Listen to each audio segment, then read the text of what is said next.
Manuscript Found in a Bottle by Edgar Allan Poe. Qui n'a plus qu'un moment à vivre, n'a plus rien à dissimuler. Qui no atis. Of my country and of my family I have little to say.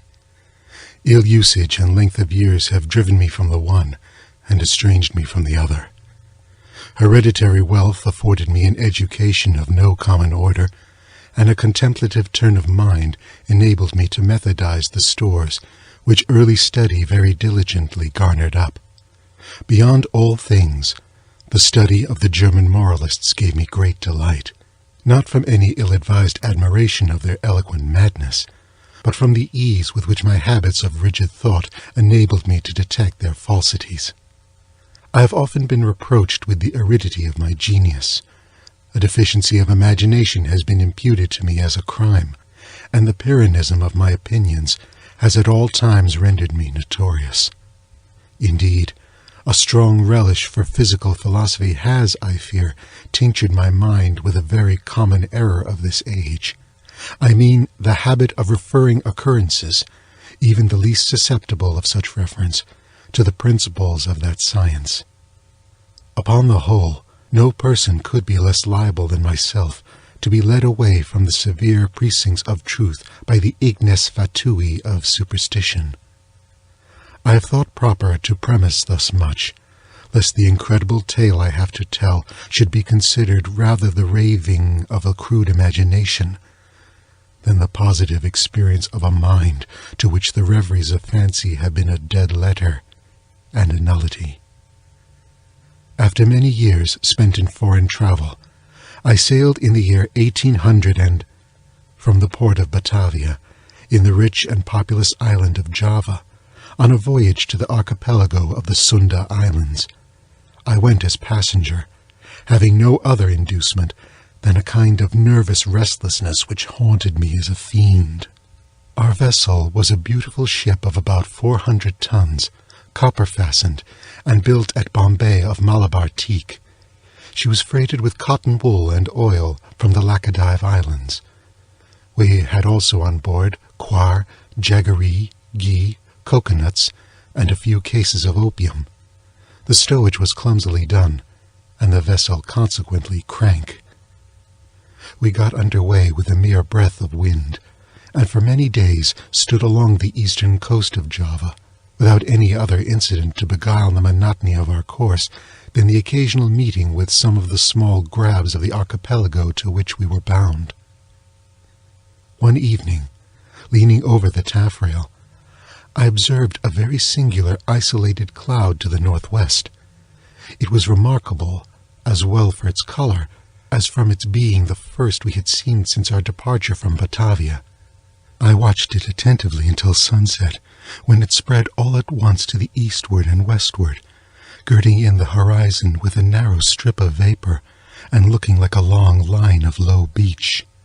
My notice was soon afterwards attracted by the dusky red appearance of the moon, and the peculiar character of the sea. The latter was undergoing a rapid change, and the water seemed more than usually transparent. Although I could distinctly see the bottom, yet, heaving the lead, I found the ship in 15 fathoms. The air now became intolerably hot, and was loaded with spiral exhalations similar to those arising from heat iron. As night came on, every breath of wind died away. A more entire calm it is impossible to conceive. The flame of a candle burnt upon the poop, without the least perceptible motion, and a long hair, held between the finger and thumb, hung without the possibility of detecting a vibration. However, as the captain said he could perceive no indication of danger, and as we were drifting in bodily to shore, he ordered the sails to be furled and the anchor let go. No watch was set, and the crew, consisting principally of Malays, stretched themselves deliberately upon deck. I went below, not without a full presentiment of evil. In fact, every appearance warranted me in apprehending a simoon. I told the captain my fears, but he paid no attention to what I said, and left me without deigning to give a reply. My uneasiness, however, prevented me from sleeping, and about midnight I went upon deck. As I placed my foot upon the upper step of the companion ladder, I was startled by a loud humming noise, like that occasioned by the rapid revolution of a mill wheel, and before I could ascertain its meaning, I found the ship quivering to its center. In the next instant, a wilderness of foam hurled us upon our beam ends, and rushing over us fore and aft, swept the entire decks from stem to stern. The extreme fury of the blast proved in great measure the salvation of the ship. Although completely waterlogged, yet as her masts had gone by the board, she rose after a minute heavily from the sea, and staggering a while beneath the immense pressure of the tempest, finally righted. By what miracle I escaped destruction, it is impossible to say.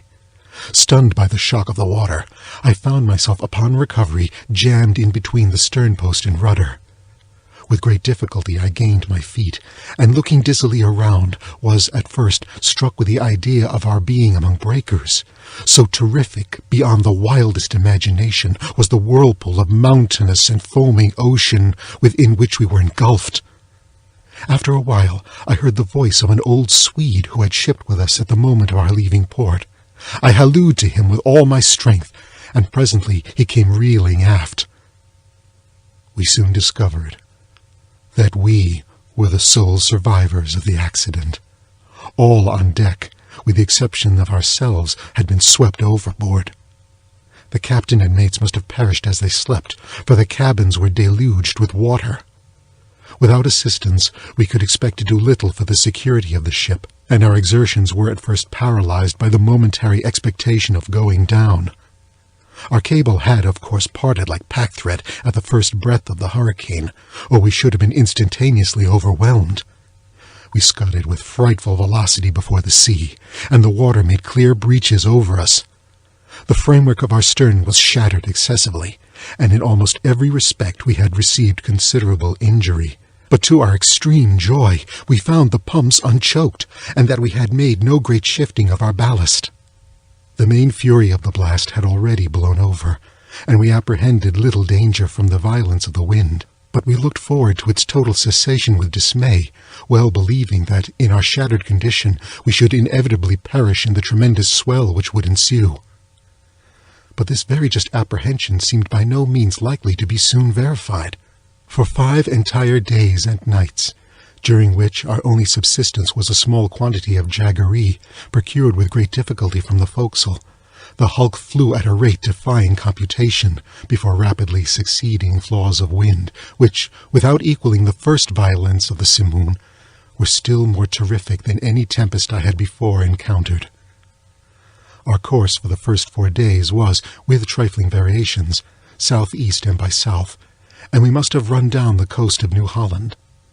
On the 5th day the cold became extreme, although the wind had hauled round a point more to the northward. The sun arose with a sickly yellow luster, and clambered a very few degrees above the horizon, emitting no decisive light. There were no clouds apparent, yet the wind was upon the increase, and blew with a fitful and unsteady fury. About noon, as nearly as we could guess, our attention was again arrested by the appearance of the sun. It gave out no light, so properly called, but a dull and sullen glow without reflection, as if all its rays were polarized. Before sinking within the turgid sea, its central fires suddenly went out, as if hardly extinguished by some unaccountable power. It was a dim, sliver-like rim, alone as it rushed down the unfathomable ocean. We waited in vain for the arrival of the 6th day. That day to me has not arrived. To the Swede, never did arrive. Thenceforward we were enshrouded in patchy darkness, so that we could not have seen an object at 20 paces from the ship. Eternal night continued to envelop us, all unrelieved by the phosphoric sea brilliancy to which we had been accustomed in the tropics. We observed, too, that, although the tempest continued to rage with unabated violence, there was no longer to be discovered the usual appearance of surf or foam which had hitherto attended us. All around was horror and thick gloom, and a black, sweltering desert of ebony. Superstitious terror crept by degrees into the spirit of the old Swede, and my own soul was wrapped up in silent wonder. We neglected all care of the ship as worse than useless, and securing ourselves as well as possible to the stump of the mizzenmast, looked out bitterly into the world of ocean. We had no means of calculating time, nor could we form any guess of our situation. We were, however, well aware of having made farther to the southward than any previous navigators, and felt great amazement at not meeting with the usual impediments of ice. In the meantime, every moment threatened to be our last. Every mountainous billow hurried to overwhelm us. The swell surpassed anything I had imagined possible, and that we were not instantly buried is a miracle. My companion spoke of the lightness of our cargo, and reminded me of the excellent qualities of our ship. But I could not help feeling the utter hopelessness of hope itself, and prepared myself gloomily for that death which I thought nothing could defer beyond an hour, as, with every knot of way the ship made, the swelling of the black, stupendous seas became more dismally appalling. At times we gasped for breath at an elevation beyond the albatross. At times became dizzy with the velocity of our ascent into some watery hell, where the air grew stagnant and no sound disturbed the slumbers of the kraken. We were at the bottom of one of these abysses, when a quick scream from my companion broke fearfully upon the night. "See! See!" cried he, shrieking in my ears. "Almighty God! See! See!" As he spoke, I became aware of a dull, sullen glare of red light which streamed down the sides of the vast chasm where we lay, and threw a fitful brilliancy upon our deck. Casting my eyes upward, I beheld a spectacle which froze the current of my blood. At a terrific height directly above us, and upon the very verge of the precipitous descent, hovered a gigantic ship of perhaps 4,000 tons. Although upreared upon the summit of a wave more than 100 times her own altitude, her apparent size exceeded that of any ship of the line or East Indiaman in existence. Her huge hull was of a deep, dingy black, unrelieved by any of the customary carvings of a ship. A single row of brass cannon protruded from her open ports, and, dashed from their polished surfaces, the fires of innumerable battle-lanterns, which swung to and fro about her rigging. But what mainly inspired us with horror and astonishment was that she bore up under a press of sail in the very teeth of that supernatural sea and of that ungovernable hurricane. When we first discovered her, her bows alone were to be seen, as she rose slowly from the dim and horrible gulf beyond her. For a moment of intense terror, she paused upon the giddy pinnacle, as if in contemplation of her own sublimity, then trembled, and tottered, and came down. At this instant, I know not what sudden self-possession came over my spirit. Staggering as far aft as I could, I awaited fearlessly the ruin that was to overwhelm. Our own vessel was at length ceasing from her struggles and sinking with her head to the sea. The shock of the descending mass struck her, consequently, in that portion of her frame which was already under water, and the inevitable result was to hurl me with irresistible violence upon the rigging of the stranger. As I fell, the ship hove in stays and went about, and to the confusion ensuing I attributed my escape from the notice of the crew. With little difficulty I made my way unperceived to the main hatchway, which was partially open, and soon found an opportunity of secreting myself in the hold. Why I did so, I can hardly tell. An indefinite sense of awe, which at first sight of the navigators of the ship had taken hold of my mind, was perhaps the principle of my concealment. I was unwilling to trust myself with a race of people who had offered, to the cursory glance I had taken, so many points of vague novelty, doubt, and apprehension. I therefore thought proper to contrive a hiding-place in the hold. This I did by removing a small portion of the shifting boards, in such a manner as to afford me a convenient retreat between the huge timbers of the ship. I had scarcely completed my work, when a footstep in the hold forced me to make use of it. A man passed by my place of concealment with a feeble and unsteady gait. I could not see his face, but had an opportunity of observing his general appearance.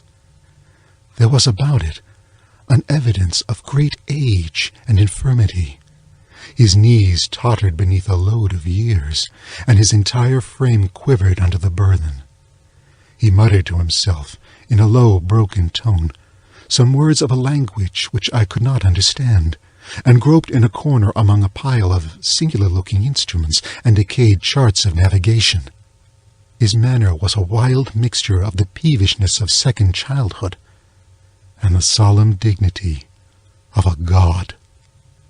He at length went on deck, and I saw him no more.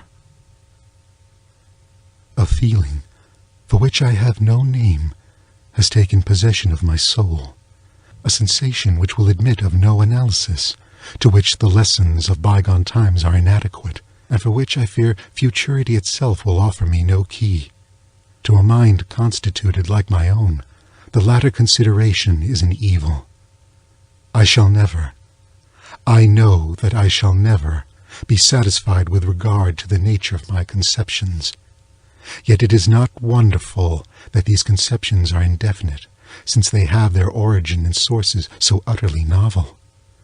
A new sense, a new entity is added to my soul.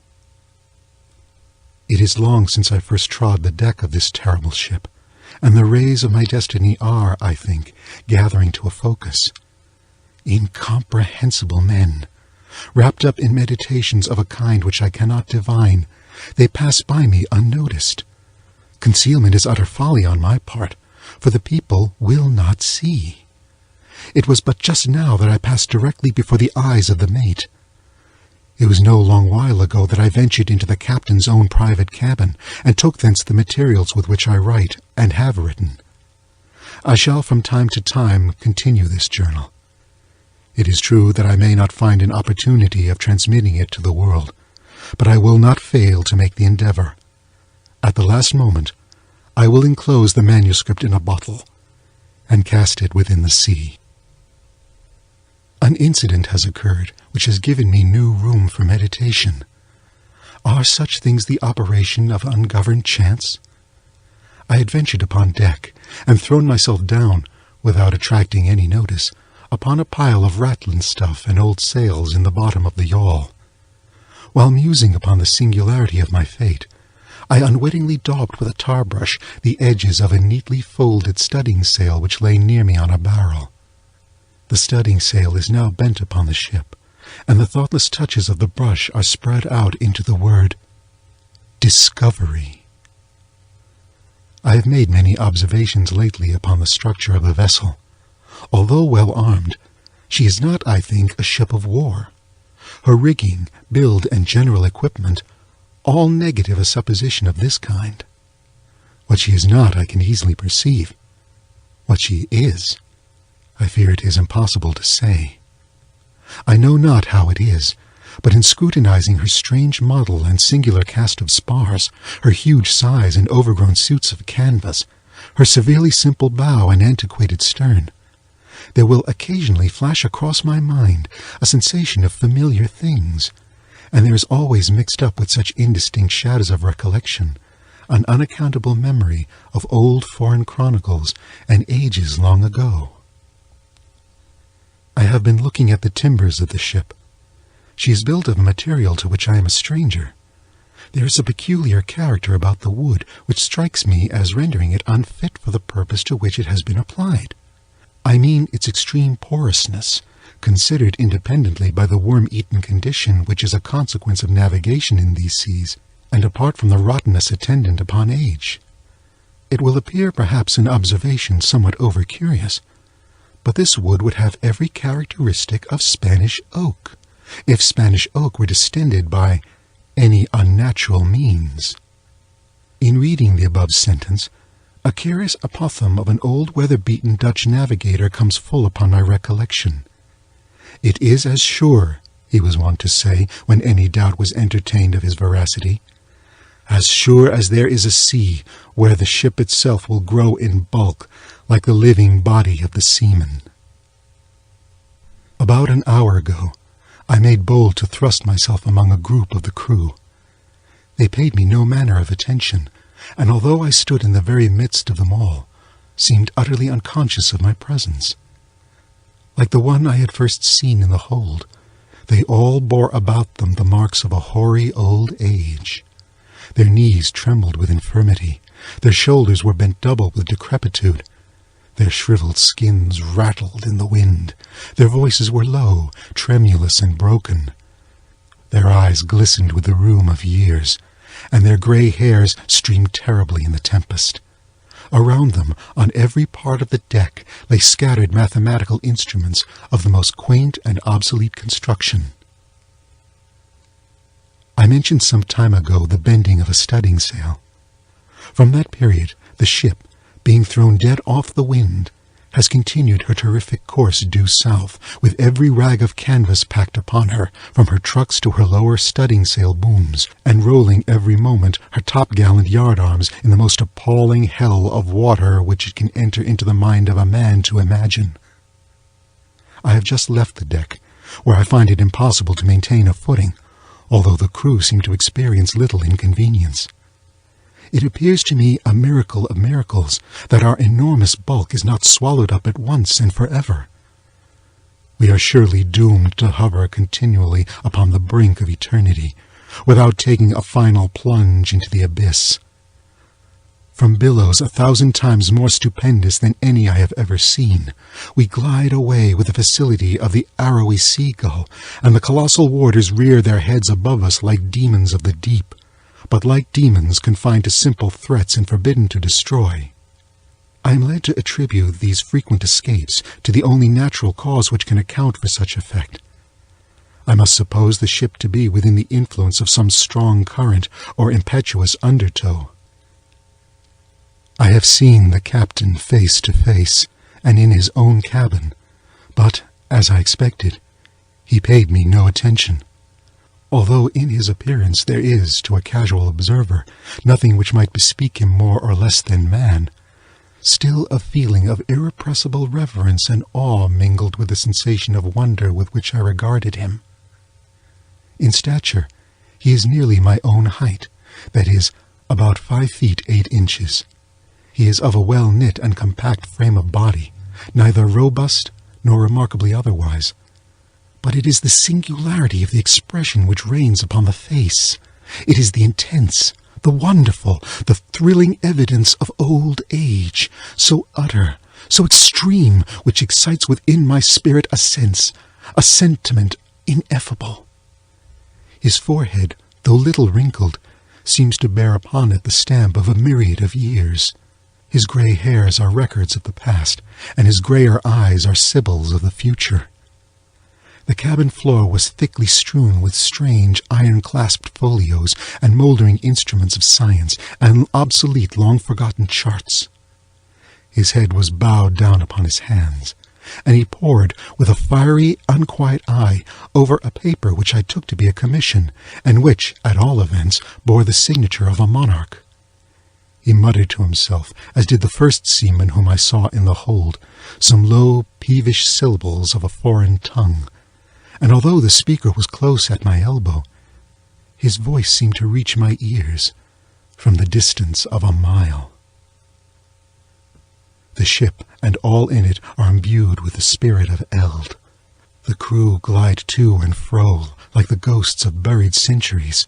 Their eyes have an eager and uneasy meaning, and when their figures fall athwart my path in the wild glare of the battle lanterns, I feel as I have never felt before, although I have been all my life a dealer in antiquities, and have imbibed the shadows of fallen columns at Baalbek and Tadmor and Persepolis, until my very soul has become a ruin.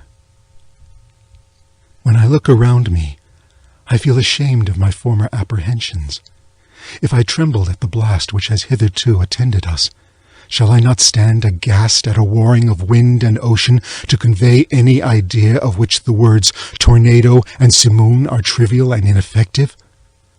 All in the immediate vicinity of the ship is the blackness of eternal night, and a chaos of foamless water, but about a league on either side of us may be seen, indistinctly and at intervals, stupendous ramparts of ice, towering away into the desolate sky, and looking like the walls of the universe. As I imagined, the ship proves to be in a current, if that appellation can be properly given to a tide which, howling and shrieking by the white ice, thunders on to the southward with a velocity like the headlong dashing of a cataract.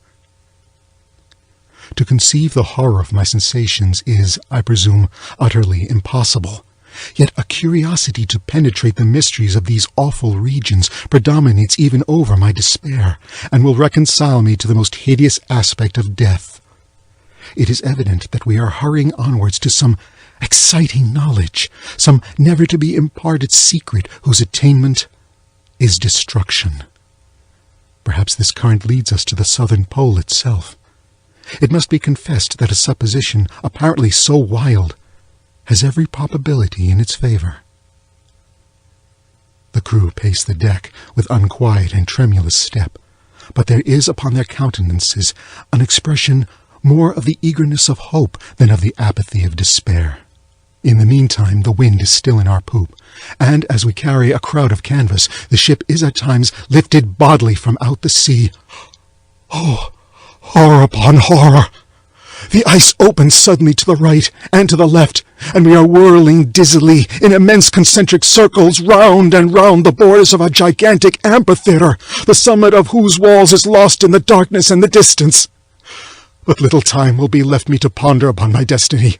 The circles rapidly grow small. We are plunging madly within the grasp of the whirlpool, and amid a roaring and bellowing and thundering of ocean and of tempest, the ship is quivering, oh God, and going down.